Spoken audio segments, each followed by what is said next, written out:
Imagine logging into your retirement account to find that decades of hard work have been completely obliterated by the company you trusted and worked for. In late 2001, a corporation valued at $70 billion vanished into bankruptcy almost overnight, erasing 20,000 jobs and billions in wealth. It leads to a single question: how did a company this admired fool the entire world for so long? The answer begins in 1985. Kenneth formed Enron by merging two regional pipeline companies, creating a traditional supplier of natural gas. Lay soon hired a consultant named Jeffrey Skilling, a man who saw a different future. Skilling didn't want to just move gas through pipes. He wanted to trade energy contracts like Wall Street financial products. This pivot moved the company away from its stable utility roots and into the high-stakes world of energy trading, effectively turning a pipeline business into a massive financial casino. Throughout the 1990s, this gamble appeared to pay off. Operating out of its Houston headquarters, Enron grew into a corporate titan, claiming annual revenues of over $100 billion. The financial world was mesmerized. Fortune magazine named the firm America's most innovative company for 6 consecutive years, as its stock price climbed toward $90 a share. This relentless public success created an untouchable aura. Regulators, analysts, and investors saw a vision of modern prosperity, overlooking the signs of instability that were beginning to show behind the scenes. Much of their success relied on mark-to-market accounting. By signing a 10-year contract, they estimated future profits and recorded them immediately as actual revenue. But when reality failed to meet optimistic projections, Enron accumulated massive liabilities, as the expected cash flows never actually materialized.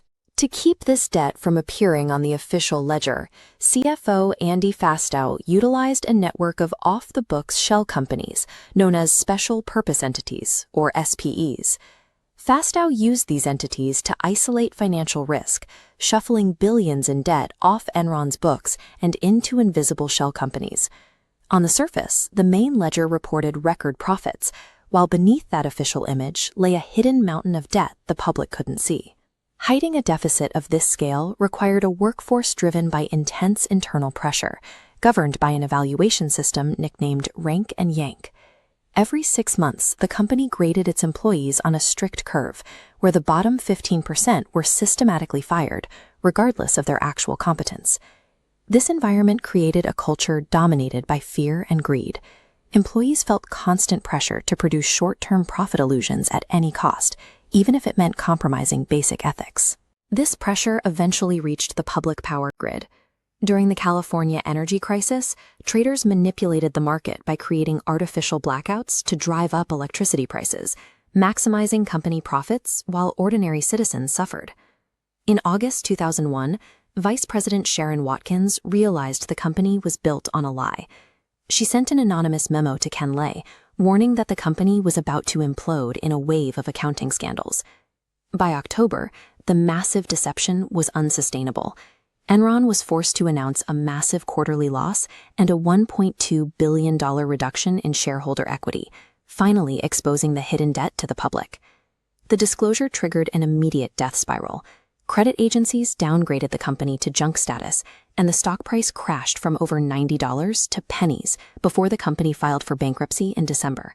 Investigators began looking at the watchdog auditors at Arthur Andersen. The firm had accepted tens of millions in consulting fees from Enron, creating a conflict of interest that compromised their duty to the public. As the SEC investigation began, Andersen employees attempted to hide their involvement.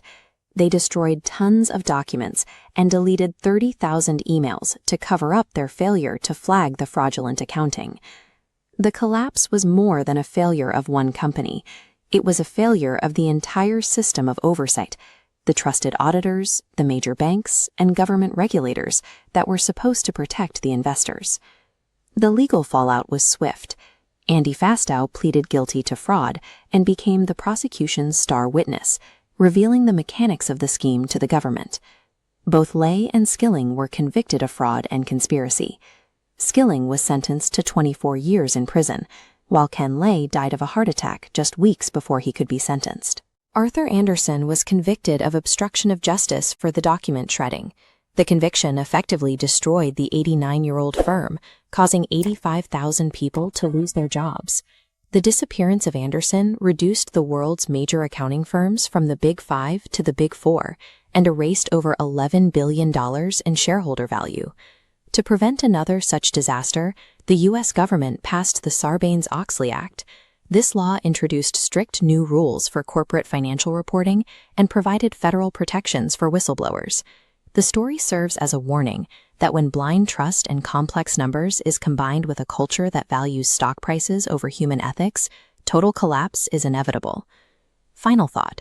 Ultimately, the company's downfall was not triggered by a simple lack of cash. The collapse happened because Enron's success was built on a total absence of truth.